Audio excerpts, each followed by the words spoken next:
Mas tem que ir Que pro horas lado tem? mais 8:40. espinhoso. Porque tem muita gente que fala assim, pô, nosso mundo é muito desigual, muita coisa acontece, muita gente morre de doenças fatais ou nascem condenadas em ambientes de guerra, enfim, né? A gente não escolhe, não, né? E aí, como é que você vai explicar, pô, então eu sou privilegiado, Deus só serviu pra mim, pra aquela pessoa que nasceu lá em tal lugar, que tá acontecendo uma catástrofe na vida dela, Deus não chegou lá. Como é que é essa relação? Como é que é esse tato, David, tipo, que pra ter com as outras pessoas, pra explicar, tipo assim, cara, sabe, eu fico, porque muitas pessoas podem ter falado assim, como é que Deus existe se existe o câncer, por exemplo? E aí você fica, mano, pô, caralho, é foda, né? E aí, como é que tem esse tato? Mano, beleza. Cara, essa pergunta, É uma pergunta ela do dá caralho. pano pra manga, né? Uhum. Você quer que eu vou embora já pra gente não fazer não ter confusão? Vambora. Não, tô brincando, cara. A pergunta é muito importante. E isso é uma dúvida de muita gente. Sim, cara. Minha também. Primeira coisa, cara, se a gente tratar a nossa vida como como um fim, a gente sempre vai ficar mais chocado com a desigualdade. Se a gente entender que a vida não acaba quando a gente morre, mas que existe uma eternidade, e é isso que a fé cristã, é isso que eu creio, que existe uma eternidade com o Senhor, onde a palavra diz não haverá choro, não haverá pranto, sabe? Aonde a doença não vai alcançar. Então eu entendo que isso aqui é passageiro, que isso aqui é uma fase temporária. Dentro dessa fase passageira, tem uns que se dão melhor, tem uns que nascem numa guerra, tem uns que têm doenças e tal. E aqui, cara, obviamente eu tenho que ter muito cuidado, porque a gente tem que ter empatia pelas pessoas, sabe? Por isso que não dá pra você dizer que todo mundo é igual, sabe? Existem as diferenças, existem as culturas diferentes, existe uma África, por exemplo. Isso que eu ia falar, como é que você, sei lá, porque eu já me decepcionei algumas vezes de estar num lugar e a pessoa pregar, só que aquilo ali que tava dentro daquele específico lugar era bom e que todo o resto não prestava, e foi onde eu dei uma primeira desanimada, assim. Fala melhor, como assim? Eu tava dentro de uma igreja e aí o pastor, ele usou uma palavra como só aquela igreja é boa. Ele tá errado, pronto. Então já começou errado. Você entendeu? Entendi. Aquela igreja é boa, todo o resto não presta, é só ali que ele vai encontrar a salvação, Tá errado. a vida eterna e etc. Uhum. E aí eu na minha cabeça, né, pô, meu pai nordestino, uma família muito com muita miscigenação e tal. Falei, pô, como assim? Aí tem uma África com uma outra cultura, com outras religiões, e aí eles não vão ter vida eterna, eles não vão, porque, sei lá, não é Jesus, é uma outra pessoa, é uma outra entidade, um outro alguém. E aí isso me conflita bastante, porque eu falo assim, pô, muito legal, eu amo ouvir o evangelho, mas não por isso eu creio que o cara que é um bandista, ele tá condenado, entendeu? Tá, vamos por partes. Aí a gente já irradia pra um outro assunto aqui. Boa. Primeira questão. Vamos lá. Primeira coisa, então, é a questão que você trouxe, que é a questão da desigualdade. Sim, né? óbvio.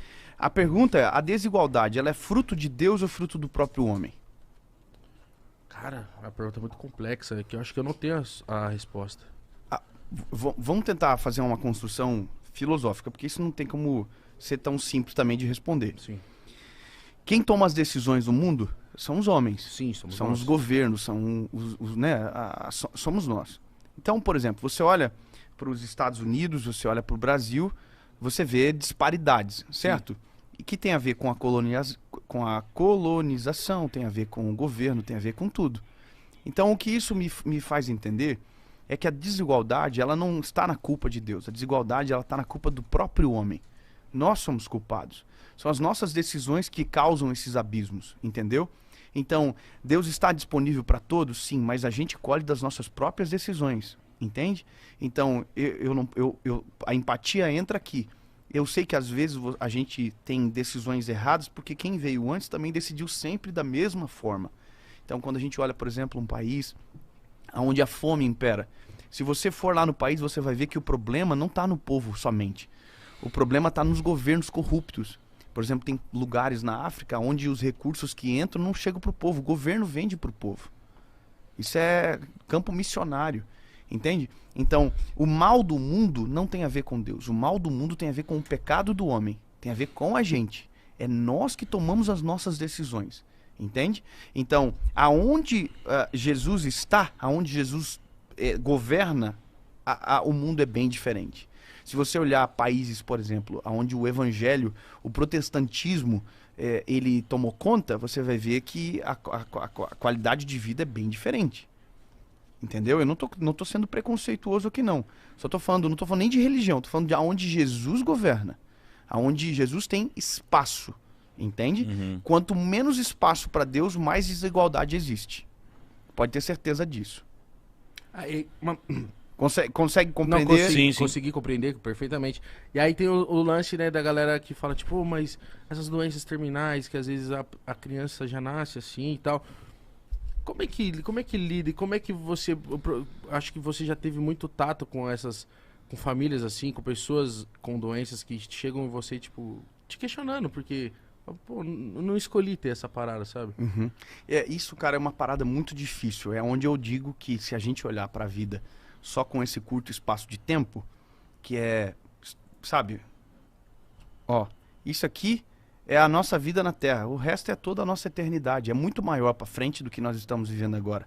Então, se a gente olha pelo prisma só do que a gente tá vivendo agora, é difícil demais. Sabe? É difícil. Eu venho muito nos eventos nossos, sabe? Pessoas que estão com câncer, que estão com doenças terminais.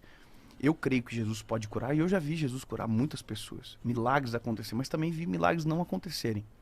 Entende? Então a gente tem que compreender que a vida que nós vivemos aqui, ela é um curto espaço de tempo, é uma passagem temporária para algo muito maior e extraordinário, que é a esperança daqueles que creem em Jesus, sabe? Uhum. Então, é difícil a gente compreender. São coisas que a gente não entende. Salomão vai dizer que tem coisas que acontecem ao tempo e ao acaso. São coisas que fogem da nossa explicação realmente, sabe? O que eu posso fazer? É pregar Jesus e trazer esperança para essa pessoa. Porque quem tem a esperança da vida eterna, ela consegue ter paz num momento como esse também, sabe?